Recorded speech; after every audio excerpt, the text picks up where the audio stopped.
Coming up on Cannabis Coast to Coast News with Alaina Pinto this week. And it's an honor now to sign this incredible bill and get our country working again. Thank you. The government may be back in business, but it took putting the intoxicating hemp industry on a year notice. And we do not see this as recriminalization. We see 1 year to regulate, not 1 year to ban. And that's where we are marching. We have more reaction from the industry and the leaders from the U.S. Hemp Roundtable, including General Counsel Jonathan Miller. Unfortunately, that bill also gave or acknowledged the jurisdiction over the sale and production of CBD and other hemp products was delegated to the FDA. The FDA pledged that they were going to start regulating our products. Unfortunately, it's 7 years later and they've done nothing. That complete interview in its entirety at the end of the C Block. Plus, why are major MSOs happy with the decision that could wipe out a $28 billion unregulated part of the cannabis industry? And what impact will this have on rescheduling or any other cannabis reforms at the federal level? All that and more on Cannabis Coast to Coast News with Alaina Pinto next.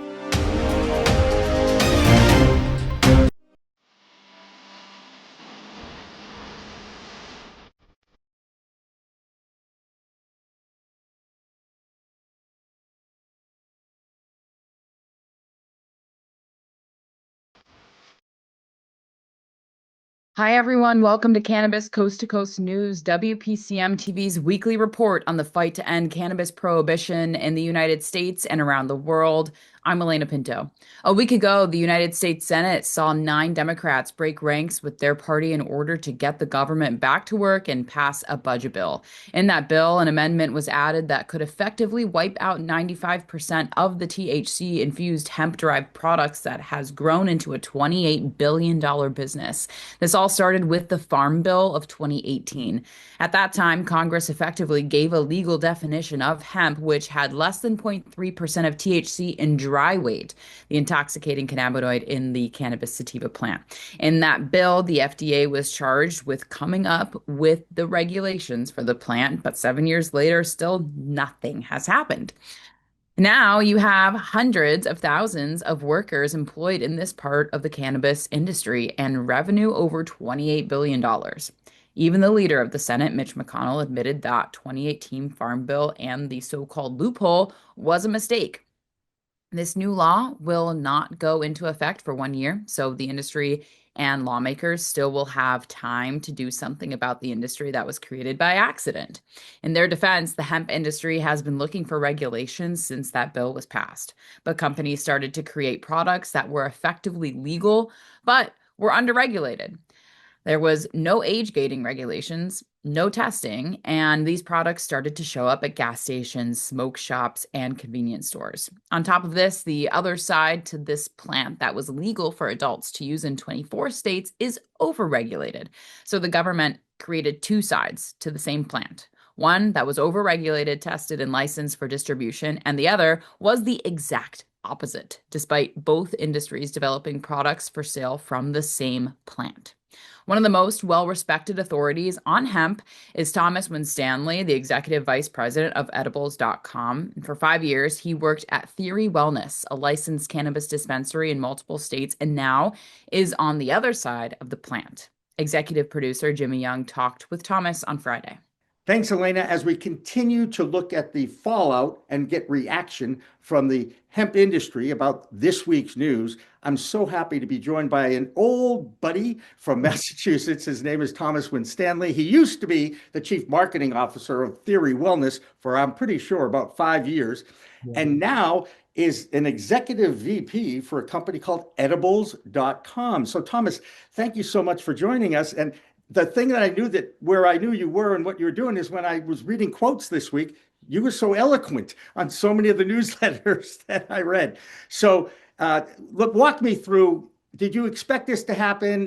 There was, I certainly understand enough of the backroom stuff that has been going on, but did you have any warning? Did you think that this issue would actually bring the government back to work? So I think we have always had a consideration knowing that we are not on stable ground from a policy perspective. We've constantly fought to gain policy at the federal level that would codify the industry in a way that the Farm Bill did not, with consumer protections, a four-pillar of regulatory guidance to allow this category to continue to grow. We've seen some of that regulatory implementation at a state level, but not quite at the federal level. We knew also that Mitch McConnell is passionate about this and that he was not going to back down, especially in a swan song of his political career. Did we expect it to manifest the way that it did around a government shutdown? Probably not. Did we see it coming? We always had an inkling that it was possible, and it wasn't until I think Wednesday that we heard that this language that we had been fighting, a poison pill, if you will, had been slipped into the minibus package, which was very unfortunate. Yeah, absolutely. And now I've learned a lot. I watched the Dales report this week. I'm going to give them credit. And he explained how the bourbon lobby, and by the way, my naivete, who the hell knew if there was even a bourbon lobby? A lobby for everything, Jimmy. I guess so. And that's how this is how this country works. And I've had a great lesson on the one thing that this country does better than anything is delay, delay, and delay. And then the only time they make any noise in the government is when they have to pass a bill like the appropriations bill. And of course, the government could shut down at the end of January again, right? I mean, that's pretty much how. If the government is the largest business in the world, I have no idea how they stay in business. I mean, that's how I think. By procrastinating and doing everything at the last minute and shoehorning as much in as possible. And I think that's what we were subjected to. And unfortunately, it's very difficult when we are actively lobbying. We're one of the only industries that goes to Capitol Hill and says, please regulate us. Right. Please put laws on us. And here's what we recommend for you to do, because for people like Mitch McConnell, the worst irony is that 85% of his concerns are concerns that we, as good operators in the category, have concerns about.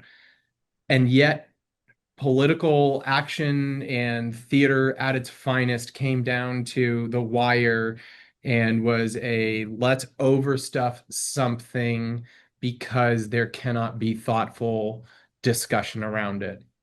The rest of that interview will be released on Thursday of next week in our 1v1 special report.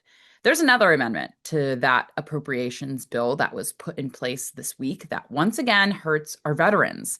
After making some progress towards reform over the last year, this latest appropriations bill puts the hemp industry on a one-year notice, also shuts out veterans from access to medical cannabis at VA hospitals. It was easy for the Republican-controlled government to leave that provision out of its budget. We have to ask, though, how can lawmakers continue to prohibit doctors at the VA from prescribing cannabis to the men and women who fight for our freedoms in our military, especially in legal states? That is a question that continues to get ignored, yet has been on the agenda for years. And what makes matters even worse is that in addition to the ban on hemp products, this appropriations bill left out cannabis access through VA hospitals and announced it on Veterans Day this week. We sure could use some clarity on the reasons why that keeps happening, and opioids are being prescribed like candy through the VA. As you can imagine, Jimmy Young was pretty busy this week, as was our hemp reporter, Carrie Hinkle. And this past Friday afternoon, both had a conversation with the general counsel for the U.S. Hemp Roundtable, Jonathan Miller. He was on his way back to his state of Kentucky and still had time to talk from his car. Thanks, Alaina. It's been a difficult week in the world of hemp. And we are so fortunate to be talking with two people. One, of course, you may know if you watch Cannabis Coast to Coast News on a regular basis. His name's Carrie Hinkle. It's his beat. And he used to work for the U.S. Hemp Roundtable, which is the #1 lobby group in Washington, D.C. And we're so fortunate to have their general counsel, Jonathan Miller, joining us, too, as he cruises around is it the greater Kentucky or the greater Maryland, Washington, D.C. area, Jonathan? I am heading from Lexington to Louisville. Okay, Kentucky. there you go. And You will definitely have some insight on what's going on and what happened this week. So I guess the first question I do want to ask is, how in the world did this happen, Jonathan? Well, we had a big victory back in 2018, Yeah. and thanks to Mitch McConnell, who really got us where we were going. Hemp was legalized after prohibition for decades, and specifically, hemp's derivatives, cannabinoids, and extracts were also made clear to be legal because CBD had been around for a bit, and we wanted to make sure that CBD would be covered. Unfortunately, that bill also gave or acknowledged the jurisdiction over the sale and production of CBD and other hemp products was delegated to the FDA. The FDA pledged that they were going to start regulating our products. Unfortunately, it's 7 years later and they've done nothing. They even a few years ago said, after investigating this for 4 years, that we need more authority from Congress to do this. And so what happened was, while this CBD market grew and other great hemp products, such as hemp beverages like the ones that Carrie's company produces, there are also some bad products out there. There are products that are marketed to kids and that have bad manufacturing practices, or are copycats of Doritos or candy bars, and it's gotten a lot of people upset.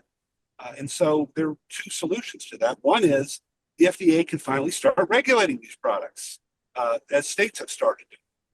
The other solution, unfortunately, has been we should ban everything, not just the bad products, but the good ones as well. And ironically, it was Mitch McConnell who is the one that drafted this legislation, which is basically would ban 95% of all hemp products if we're not able to overturn it in the next year. We will be running that entire interview on the C block of Cannabis Coast to Coast News at the end of this week's program. But if you want to know some inside politics on how all this happened, the Dales report shared information about the powerful bourbon whiskey lobby that was instrumental in putting some money into this congressional fight. In this country, it does seem to be those who have the most money can dictate policy in Washington, D.C. The biggest MSO saw the hemp industry as a threat, as did big alcohol. So those groups were far more influential and impactful than the fledgling hemp interests. With more now from Washington, D.C., we welcome back Andrew Barringer. I'm Andrew Barringer with the Washington, D.C. report for Cannabis Coast to Coast News. Positive news. The government is open and I am happy to be reporting again. Downside, how did this shutdown affect the cannabis and hemp industry? Well, President Trump has signed a federal spending bill that will ban most consumable hemp products, reversing course on legislation he signed during his first term in office. Now, this move comes tucked inside an appropriations package passed after a weeks-long government shutdown that brought critical agencies to halt, the longest in history. Now, the Senate approved the spending bill on Monday, followed by a narrow House vote Wednesday, 222 votes to 209. Now, hidden within this legislation is a provision that recriminalizes hemp products containing THC, products that have flourished since the 2018 Farm Bill legalized the hemp crop. Now, under these new rules, which take effect 1 year from now, legal hemp products will be limited to just 0.4 milligrams of total THC per container. Now, that's a dramatic shift from the current law, which allows products with less than 0.3% Delta 9 THC by dry weight. Now, the ban will now cover Delta 8 other THC isomers and cannabinoids deemed to have similar effects. This legislation also prohibits synthesized cannabinoids and bans intermediate hemp products marked directly to consumers. Now, within the next 90 days, the FDA must publish comprehensive lists of naturally occurring cannabinoids and THC compounds. This ban faced a lot of bipartisan resistance. Now, hemp advocates warn that the ban sweeps too broadly, affecting even non-intoxicating CBD products that people use for medical purposes. But a White House spokesperson confirmed the president specifically supports the hemp language. Some legislators are suggesting that this delay could allow lawmakers to create a proper regulatory framework rather than an outright ban. Now, the spending bill also drew criticism for what it left out. Bipartisan provisions that would have allowed Veterans Affairs doctors to recommend medical cannabis in legal states were stripped from the final package, despite earlier approval from both chambers. Now, this omission coming just days before Veterans Day. With the clock now ticking on the one-year implementation deadline, the question now is whether can we build enough support to pass remedial legislation before the ban takes effect. Well, that's the Washington, D.C. report. I'm Andrew Behringer. Thanks for having me back at Cannabis Coast to Coast News. See you next week. So what impact will this have on the rescheduling or legalization movement at the federal level? Well, there continues to be murmurs from the White House that rescheduling of cannabis is still being discussed. But once again, no one thinks that might happen anytime soon. In fact, many think the Republican-controlled government will wait until next fall before the midterms in order to impact voter turnout. We start our state reports now in Virginia with Joe Parsons. I'm Joe Parsons with the Virginia Cannabis Connection from Higher Education's Coffee Talk, sponsored by 97.5 through WV and reporting for Cannabis Coast to Coast News. One of the champion pioneers of the 2024 and 2025 adult use cannabis bills is eager to work with the new administration and present another round of bills before the General Assembly.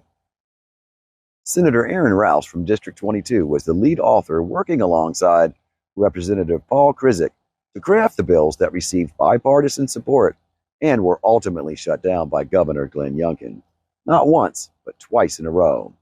In an interview with WVEC's 13 News Now, Senator Rouse said, quote, any measure that we can take to find revenue, I'm very optimistic about that approach, end quote.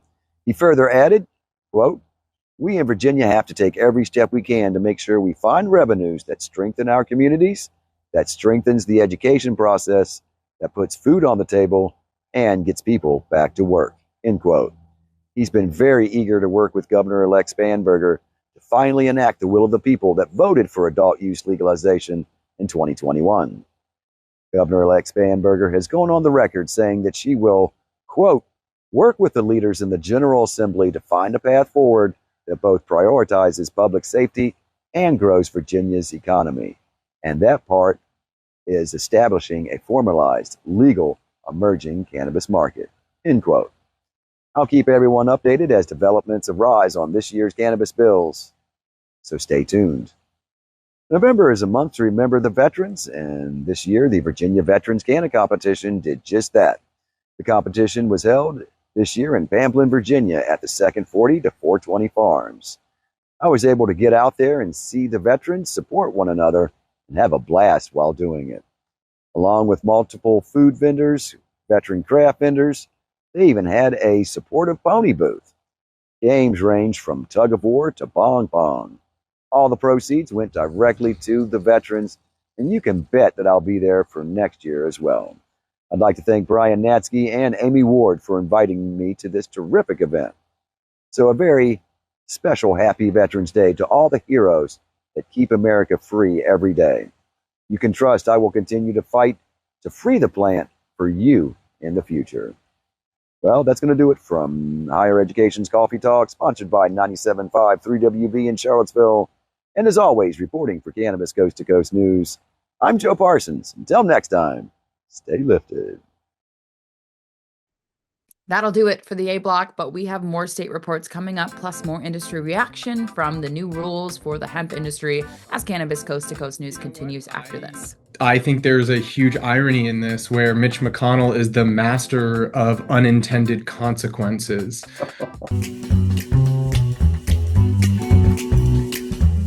Your cannabis business could be overpaying by hundreds of thousands of dollars in federal income taxes because of one simple assumption that you're making about your accountant. A dispensary owner in Colorado called me frustrated as hell. He'd been working with the same accountant for 3 years. His accountant said, "What's 471C?" Here's what the ignorance of that accountant was costing this business owner. $180,000 every single year for 3 years. 471C has been around since 2017. We're talking about an 8-year-old tax provision that many cannabis CPAs don't fully understand. 471C is one of the most complex and highly debated tax strategies in the cannabis industry. If you want to make sure you're not leaving any money on the table, I'm offering free 471c reviews this month. Link in the description.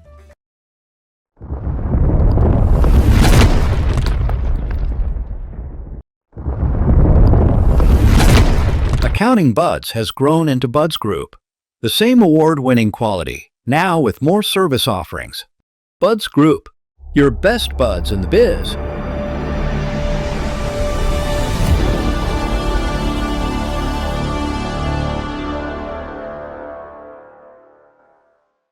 Looking for PR that over-delivers on expectations? At Maverick Public Relations, they pair big agency experience with personalized attention. From launching award-winning brands to securing top-tier media hits, their data-driven communications team helps visionary leaders and entrepreneurs rise above the media noise. Maverick PR is responsive, collaborative, and relentless about results and ROI. Visit themaverickpr.com and make headlines together. If you want to make history, if you want to be part of history, if you want to say you helped legalize marijuana in America, now is the time to join us.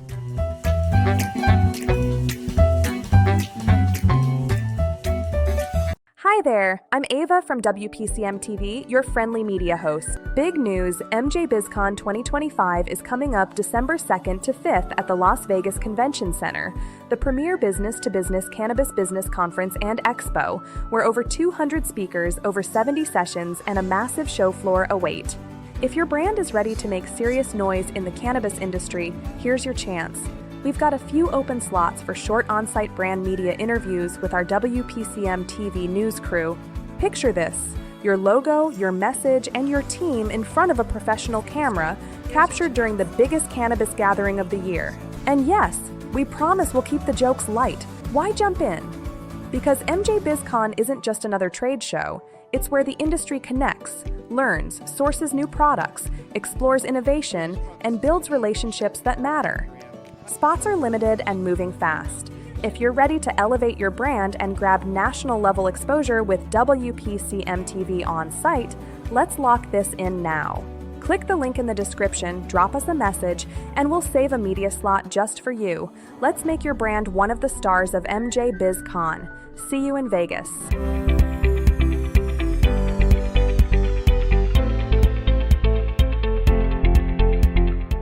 Germany, which continues to be the fastest growing European market. Cresco Labs has an international manufacturing partner in Portugal, and they are partnering with a company called Blossom, and those products will be available with a prescription in German markets. Now let's check in on the UK with Dave Barton. I'm Dave Barton from Thermidor with the UK Cannabis Report for Cannabis Coast to Coast News. As Medical Cannabis Month continues here in Britain, 7 years on from legalization, the battle for awareness rages on. To that end, the All-Party Parliamentary Group, or the APPG for Medical Cannabis, has recently made a number of recommendations to the UK government, outlining the need for policy reform around patient access and clinician confidence, rebuilding guidance on real-world evidence, supporting UK producers to secure economic gains, commissioning a review to remove duplication and regulatory friction. Without urgent reform, we will continue to see patients suffer, and the UK will lose a once-in-a-generation opportunity to build a world-leading medical cannabis industry, states the APPG.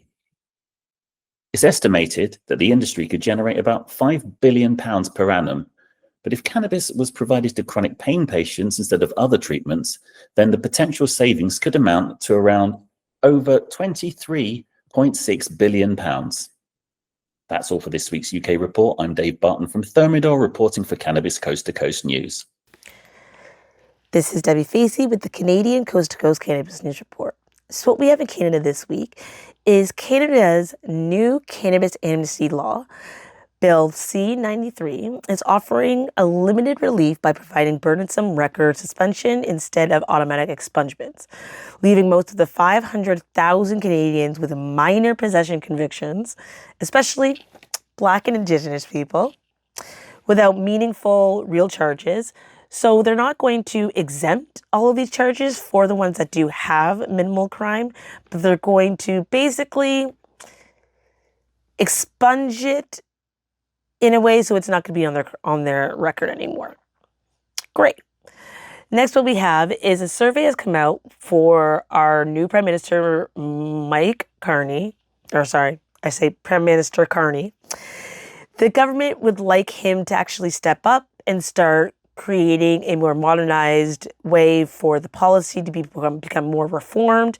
And so the illicit market doesn't necessarily succeed anymore and are no longer profitable, which is great.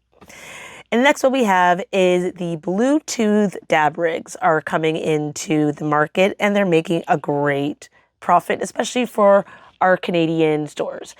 They are making it so not only are they interchangeable, but they're also able to be utilized in many different ways with different concentrates, and that's amazing. So when it comes to the Canadian news, this is Debi Facey coming at you with the Canadian Coast to Coast report. Peace. In another state with a legal medical report is in Arkansas. The first 10 months of sales in that state this year has brought in a record of $240 million, which is really small in comparison with any adult use legal state, which is another reason why many states with medical only markets look to add adult use sales. That's true in Florida and in Oklahoma, where their ballot petition signature drive just failed. Kimmie Cannabis has more from that state, but first, time out for an AI-generated bong hit. Check out this creation by Kimmie. All right, time to go big. Let's light this thing. Woo, that'll do it. Here I come. Look at that view. Kimmie Cannabis taking flight. Made it. Welcome to the Marijuana Business Conference. I am Kimmie Cannabis from Can I Talk About It with your Oklahoma Cannabis Report for Cannabis Coast to Coast News. This weekend, Oklahoma's cannabis and wellness community came together for a powerful event, Nurturing Naturally, exploring holistic parenting, hosted by one of the most authentic and heartfelt leaders we have, Ebony Jones. Ebony is more than a doula, more than a chef, more than an event planner, and more than a cannabis educator. She is a pillar of compassion in Oklahoma. Her ability to create safe, educational, and deeply supportive spaces is unmatched. This weekend's event showcased her gift for bringing families and communities together through holistic wellness, plant education, and nurturing guidance. Ebony continues to elevate our state with her service, her leadership, and her unwavering commitment to the people she serves. She deserves all the praise for her contribution to our community. And over at the Oklahoma State Capitol, another powerful voice was at work.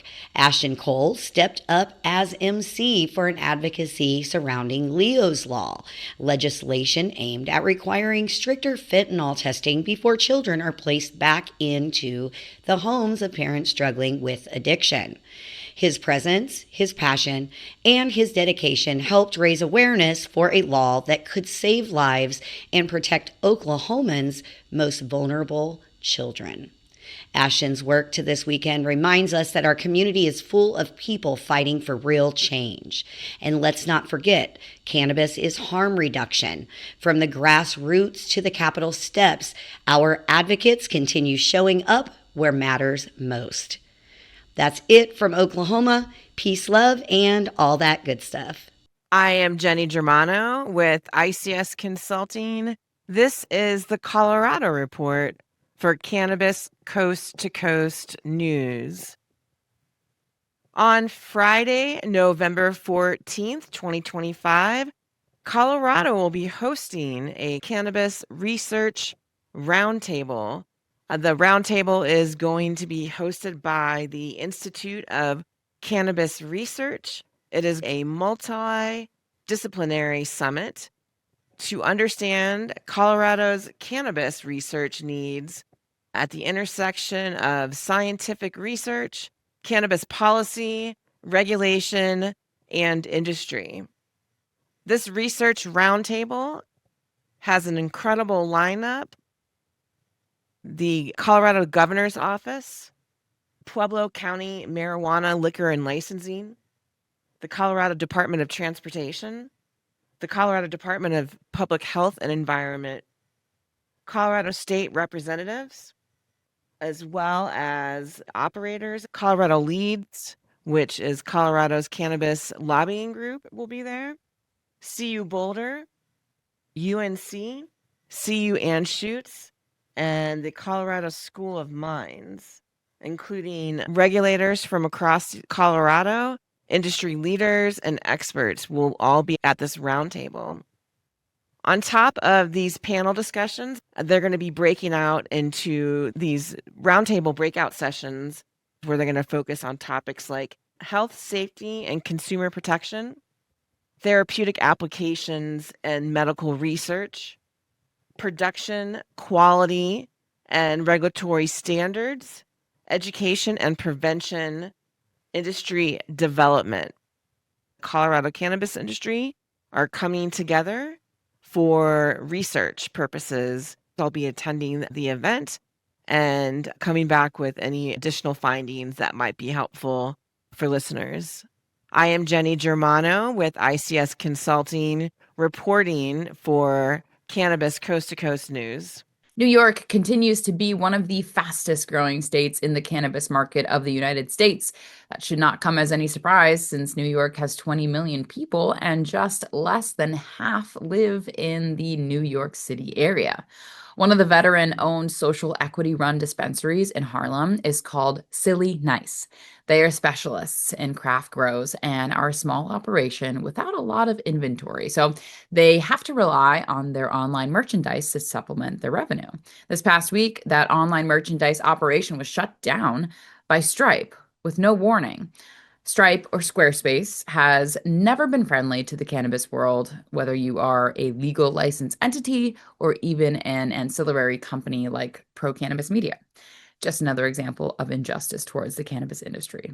But in California, you might remember this summer when immigration enforcement made a surprise raid of Glass House Farms and arrested 360 illegals who were working on that farm. Well, Glass House fired the recruitment company that had been filling jobs at that grow farm, and their third quarter earnings were drastically impacted. Glass House informed their investors this would happen, and now that the figures are in, revenues that were in the low 60 million range in 2024 came in at $38 million. With more from California, here's Dina Nagib. I'm Dina Nagib, Principal Consultant at Grass Goddess Consulting, here to give you the latest developments in California for Cannabis Coast to Coast News. First up, Nicole Elliott, Director of the Department of Cannabis Control since 2021, announced recently that she will leave her position at the end of the year. She stated that she is stepping down not because the mission is complete, but because the foundation is strong. The news received a mixture of reactions, and with legal sales continuing to decline, finding the right replacement for the position will be critical. It is unknown who Elliott's successor will be, so stay tuned for that announcement. Turning to local news out of South Lake Tahoe. The city has reduced its cannabis tax rate from 6% to 3% after businesses said the high city tax was forcing customers away. There was some opposition, but the measure passed unanimously. This is an encouraging example of reducing taxes to keep the legal market viable. That's it for California news this week. I'm Dina Nagib from Grass Goddess Consulting for Cannabis Coast to Coast News. Now that New Jersey has a new governor in Mickey Sherrill, the hope is that some of the laws in that state might be changed. The biggest one is that the prohibition of home grow might finally be lifted, but that hasn't happened yet. This week, the Senate in the Garden State introduced legislation that would overrule local cities and towns that voted to ban adult use dispensaries and allow the medical dispensaries in those towns to sell to adults too. Since it is well established that when operators move from medical only to adult use, revenues expand exponentially. That also impacts the local taxes collected from those sales. So if this bill is passed, it would be a big lift for the industry. INSA is a Massachusetts-based dispensary with 3 locations in the Bay State and 3 more in Florida. They're expanding. The INSA group is now launching a vertical for their medical operation in Pennsylvania. That state continues to make a lot of noise about adding adult use to their existing medical market, but state lawmakers continue to battle with each other over control and expansion. This past week, their governor, Josh Shapiro, who wants to expand into the adult use market, is still pushing for his legislature to send him a bill he can sign. This week, he signed the budget without any room for reform because after a stalemate over the past 3 to 4 months, the Republican-controlled Senate continues to thwart any progress on this issue. Well, now let's check on another of the original 13 states, Massachusetts, with Curtis Emery. I'm Curtis Emery, a bud tender from Resonate, Worcester, Massachusetts, with the Bay State Report for Cannabis Coast to Coast News. A continuing story here in Massachusetts as the state moves forward in trying to pass an act to modernize cannabis here in Massachusetts. That bill will be debated on by the state Senate next week.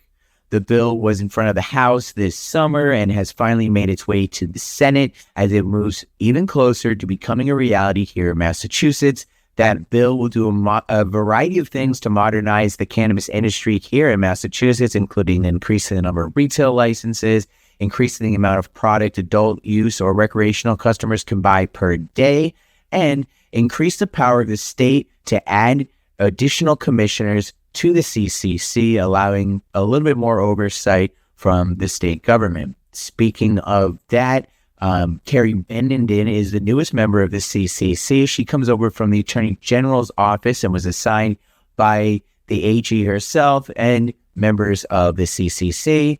The CCC welcomes her and praises her ability to deal with law transparency, as well as her passion for social justice and equity initiatives. Should be a great addition to the CCC, who still have a long way to go to being a trusted body here in the state. Just recently, the Inspector General had actually made a comment reflecting on how there's still a lot of work that needs to be done at the CCC. It said that, very few, if any, organizations on the government level would be allowed to run in an environment as the CCC has it. So we're hoping that the CCC can get back on the right track and hopefully this new bill, which would modernize the cannabis laws, would allow more state oversight, more transparency, and make it better for the customers and those who work in the industry. I've been Curtis Emery with the Bay State Report, Cannabis Coast to Coast News. Next up in Nevada, in the Tribal Nations Report with Tina Tasaka, where Nebraska is continuing to threaten the Omaha tribe with police action once their adult use sales begin on their sovereign land. Here's Tina with more on that.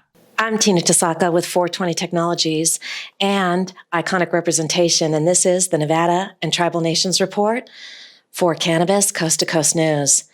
Nevada legalized cannabis lounges years ago, but as of now, only one public lounge, Dazed at Planet 13 in Las Vegas, is fully operational, according to Fox 5 Las Vegas.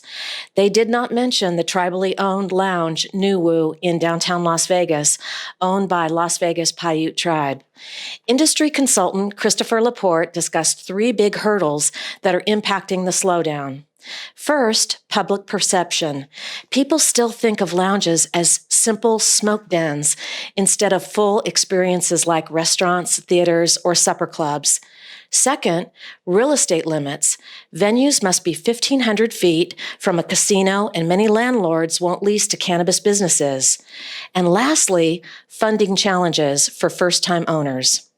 The Nevada Cannabis Compliance Board has issued 28 conditional licenses and is trying to help operators with resource fairs and guidance, as shared by Steve Gilbert of the CCB.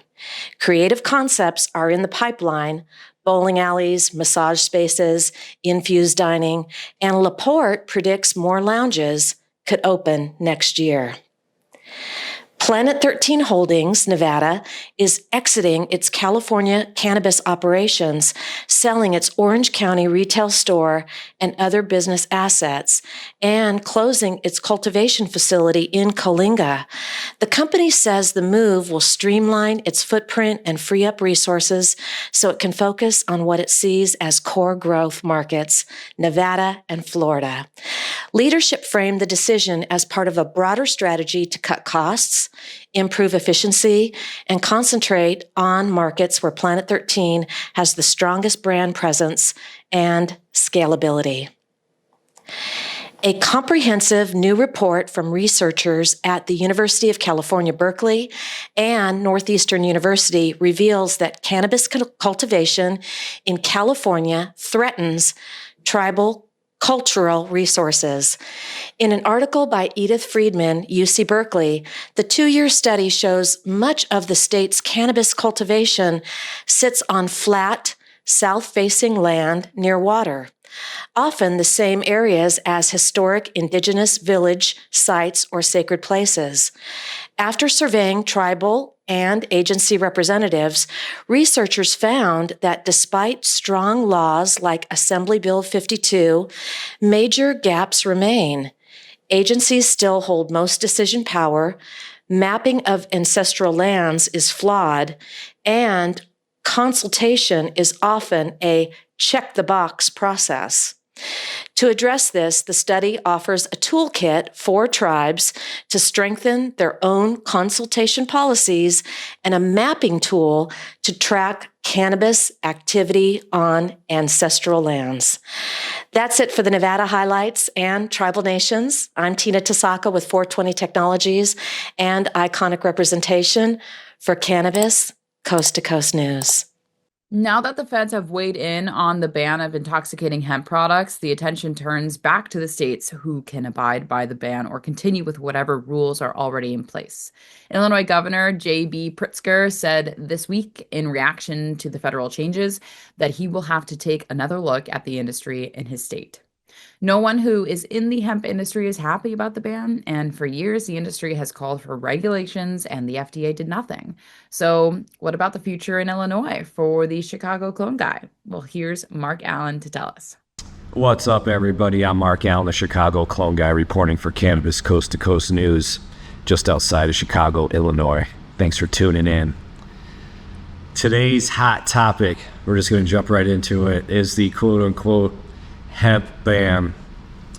This is, I don't know, I guess this is dear to my heart because I am literally a hemp farmer. I am literally a licensed hemp farmer, and all my fellow licensed hemp farmers in Illinois are freaking out. And, rightfully so, because, they slid this legislation they slid this ban into the government reopening, kind of just slid it in. And, Trump approved it, but that was Trump approving, getting the government back open, which should never been a shutdown to begin with. So whose fault is that for not voting on it? Now this is what we get. So anyways, but I'm going to get back to, I'm going to try to be politically correct. That's why I didn't really want to talk about this, to be honest with you, because I don't want to, but I'm going to. So this is what I think is going to happen. And we got to take a step back and understand how the government operates. The government doesn't operate as a quote unquote government to do the right thing. The government operates as a business because they are a business. They make money, they get power, they get control, and they are directly working with corporations, domestic and foreign, to do that. So the point is that this is operating like a business. This isn't done. It's going to get amended, and they're going to change it because even now Republican senators are coming out. Ted Cruz came out and said that we can't do this. We can't ban hemp because we all know that, we can't just do that. I mean, because Texas is making a ton of money off of it. Illinois is making a ton of money off it. If Illinois really wanted to ban this and thought it was bad, they would have banned it years ago. They're making a ton of money off it. Now, what I think does need to happen, what I do like about this is that any gas station you go to here in Illinois, Chicago, especially close to Chicago, but even where I'm at now in the country, especially these smoke shops, they are loaded full of these THC smokes, vapes, all this stuff that is loaded full of chemicals. Who knows where it's made? Who knows what's in it? There's no control. So what I think is going to happen is that they came in hot saying, we're going to shut it all down like they always do, like all big and mean. And now people are going to be like, wait a second, we need to talk about this. So now they're going to go back and they're going to go negotiate, and I think they're going to bring it back to the fact that we have licensed hemp farmers. Let's regulate it. Let's protect the industry. Let's protect these farmers. I think there's going to be a negotiation. So I think cooler heads will prevail, but at the same time, I think that this is going to knock a lot of this fake weed off the shelves that's full of pesticides, full of poison, and it's nasty. But at the same time it's doing that, it's hurting people like me and my friends in the industry. So that is as politically correct that I could be right now, and as quick as I could be on this report to speak for, I guess, myself, because I'm not speaking for anybody else, because I'm in a different position with the way I utilize the hemp permit compared to people that are, you know, quote unquote growing hemp that gets you high. But that's a whole nother, that's how the law is written. You're allowed to grow that type of stuff. We are. But they're trying to, that's why it's changing now, but there needs to be some type of regulation, and it needs to be controlled. We just need to keep it clean and healthy. But this is crazy right now, so we'll see what happens. But that sums up my opinion on this hemp ban. I'm Mark Hill, the Chicago Clone Guy, reporting for Cannabis Coast to Coast News. Thanks for tuning in. That'll do it for the Beat Block. Cannabis Coast to Coast News continues after this, and more of the interview with the General Counsel of the U.S. Hemp Roundtable, John Miller. A matter of we have to do it, you know, or else this whole industry goes away. But Jonathan, I'm curious if you have more to add there. No, you hit it right. You know, the one thing that we are looking at is perhaps trying to get this moratorium extended for another year, another 6 months. That could help us make a difference. But you know, we've been talking about these issues for 7 years now. Hi there, I'm Ava from WPCM TV, your friendly media host. Big news, MJ BizCon 2025 is coming up December 2nd to 5th at the Las Vegas Convention Center, the premier business-to-business cannabis business conference and expo, where over 200 speakers, over 70 sessions, and a massive show floor await. If your brand is ready to make serious noise in the cannabis industry, here's your chance. We've got a few open slots for short on-site brand media interviews with our WPCM TV news crew. Picture this: your logo, your message, and your team in front of a professional camera, captured during the biggest cannabis gathering of the year. And yes, we promise we'll keep the jokes light. Why jump in? Because MJ BizCon isn't just another trade show. It's where the industry connects, learns, sources new products, explores innovation, and builds relationships that matter. Spots are limited and moving fast. If you're ready to elevate your brand and grab national-level exposure with WPCM TV on site, let's lock this in now. Click the link in the description, drop us a message, and we'll save a media slot just for you. Let's make your brand one of the stars of MJ BizCon. See you in Vegas.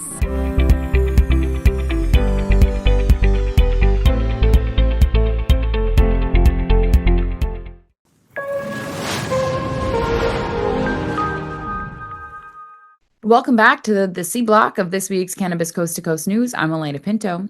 In Michigan, the fight against the 24% tax hike has moved into the courthouse. Plus, online hemp sales might be banned after the feds put intoxicating hemp products on a 1-year notice. And what impact will that have in Michigan? Here's Amie Carter with the Michigan Report, now sponsored by Wally's Wonderworld of customizable handmade humidors. This is mold on wheat, this is mold on weed, and this is what this Wonderworld plant is supposed to look like. Do you want to make sure this never happens to your precious flower? Check out the handmade humidors by Fenton, Michigan craftsman Gregory Johnson. Each humidor can hold 1 ounce of your stash, and it comes with a Boveda humidity pack. You care about your flower, so protect it inside a humidor made with American-grown maple, cherry, or sapele wood. Check out their website at wallyswonderworld.com. There you'll find the famous award-winning Hakuna Matata No Worries Humidor. You'll also find a variety of humidors with different designs. They even customize accessories like doobie tubes, grinders, and even a classic roach clip from the 70s. Treat your stash with class with a custom-made, handmade humidor from wallyswonderworld.com, and never worry about moldy weed again. I'm Amie Carter with Michigan Wheatsters, bringing you this week's Michigan Report for Cannabis Coast to Coast News. Let's jump into the green rush of stories for this week. Michigan regulators are stirring the pot with a confusing new memo. They reportedly want dispensaries to flag customers who buy more than the legal possession limit, which is 2.5 ounces. The catch, stores are still allowed to complete the sale. This vague guidance has retailers scratching their heads, leaving them frustrated and stuck between a rock and a legal limit.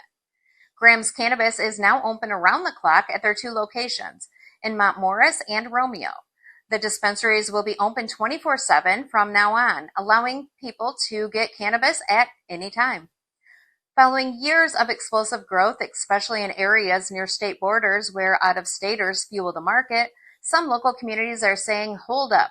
Voters in Menominee, Niles, and Lima townships just passed measures to limit the number of dispensaries in their neighborhoods. It seems some communities are trying to keep their borders green, but not too crowded.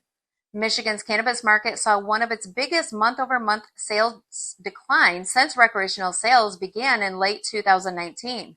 Some analysts point to market oversaturation, lower pricing, and a possible plateau in consumer demand. It looks like the Great Lakes State's green rush might be hitting a little speed bump. And speaking of speed bumps in the road, we need to talk about what's happening behind the scenes at our state capitol. We are still dealing with some concerning bills in Lansing.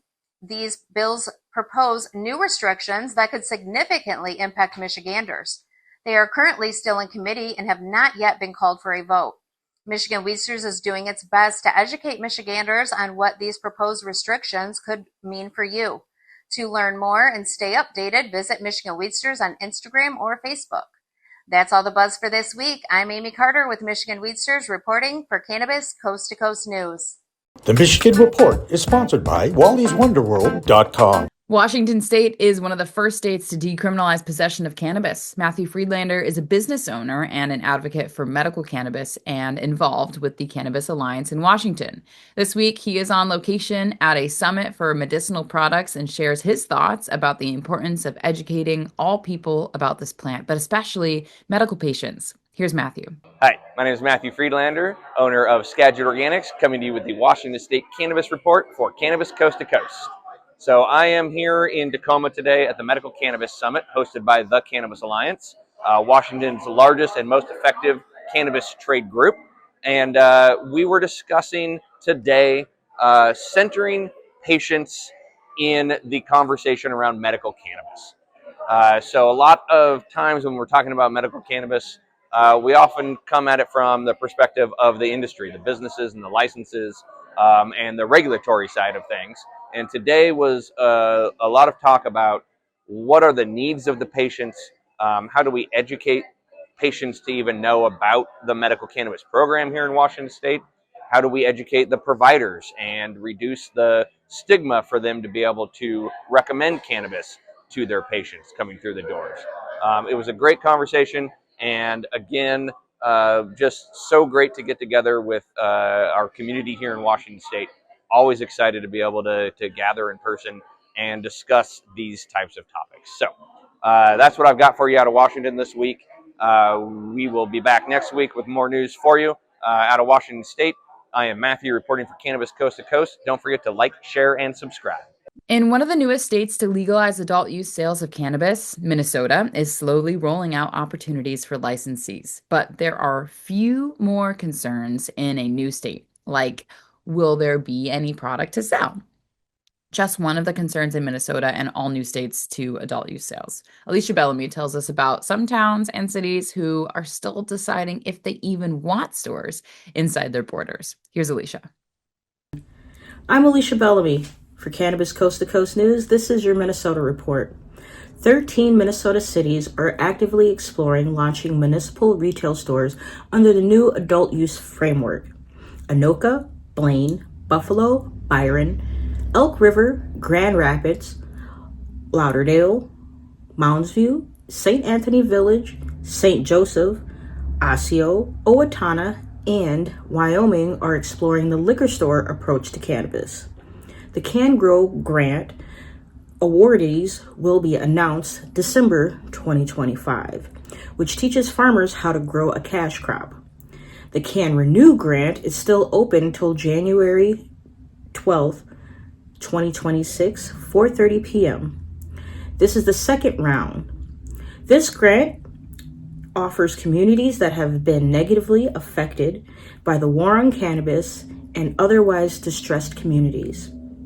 The bottleneck still grows and grows in the supply chain, with no licensed transporters and only 2 licensed testing facilities and just a handful of cultivators in place to grow, leaves Minnesota at a bottleneck. I'm Alysha Bellamy for Cannabis Coast to Coast News. This is your Minnesota Report. Of course, any movement in the cannabis or hemp space has some kind of impact on the stock market. And when it comes to the volatile nature of publicly traded companies, we turn to our man who is high on Wall Street, Doug Miller. The big question this week is, what impact did the federal hemp ban have on Wall Street? Here's Doug. I'm Doug Miller from High on Wall Street with this week's Cannabis Stock Report for Cannabis Coast to Coast News. Congress has passed legislation starting next year that will ban most consumable hemp-derived cannabinoid products, including popular edibles, drinks, topicals, and Delta H THC style items. The U.S. hemp-derived cannabinoid market is estimated around $28 billion and supporting roughly 300,000 jobs. With the new rules capping THC content to 0.4 milligrams per container and redefining what qualifies as legal hemp, industry insiders are warning up to 95% of current hemp product sales could vanish.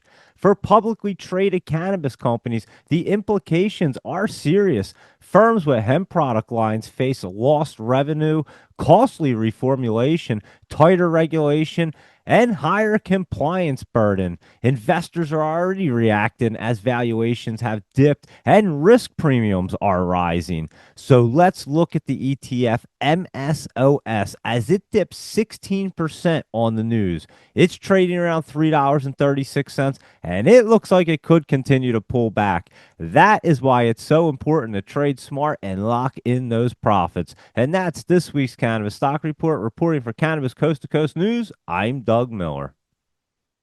One state that loves to ban products and implement their political power on state business is the state of Ohio. They were already going to ban intoxicating hemp products, and now they have the feds to get it all started. Here's Christina Brisson with our Ohio report. Hi, I'm Christina Brisson with Over the Top Renovations with your weekly Ohio Cannabis Report with Cannabis Coast to Coast News. Not a whole lot going on in Ohio right now, and I'll get into that in a second. But for those of you that live in Talmadge, Ohio, they just got their first dispensary, first one ever since the legalization of cannabis. So congratulations. But as to why we have no more movement, since the whole reopening of the government or partial, they have now decided to ban intoxicating hemp products. So now the argument here is just changing the whole discussion about us regulating it. But Ohio is also saying we're not sure if we're going to comply when we already don't comply with federal cannabis rules. So why not this too? So more to come as this kind of unfolds. Thank you. I am Christina Brisson with your weekly Ohio Cannabis Report with Cannabis Coast to Coast News. Our last story comes courtesy of Steve Bloom, the celeb stoner out of New York City. And according to our executive producer, Jimmy Young, who you might know as a TV sports talk host for 6 years in Boston, that the sport of basketball has been the most friendly for cannabis users in comparison to other sports. Well, former Celtics star Paul Pierce has a financial interest in the industry, as does the glove Gary Payton. And now Carmelo Anthony has a strain called Stay Mellow. Anthony had a Hall of Famer career with the New York Knicks, and now every time the Knicks play, you can get a 20% discount on his strain from a dispensary in the city called Culture House. One final note. One of the first NBA players to get suspended for drugs in the 1980s when cocaine was the drug of choice has passed away. Michael Ray Richardson was an admitted user and abuser who failed 3 drug tests before getting banned from the league in 1986. He died this week at the age of 70, but he was one of the first professional athletes to be pro-cannabis. The NBA has always been the most tolerant about the treatment of their players, and now they don't even test for cannabis. The jury is still out if the plant medicine is a performance enhancer or a performance diminisher. Well, what do you think? You can leave a comment on that on our YouTube channel. And that'll do it for this week's Cannabis Coast to Coast.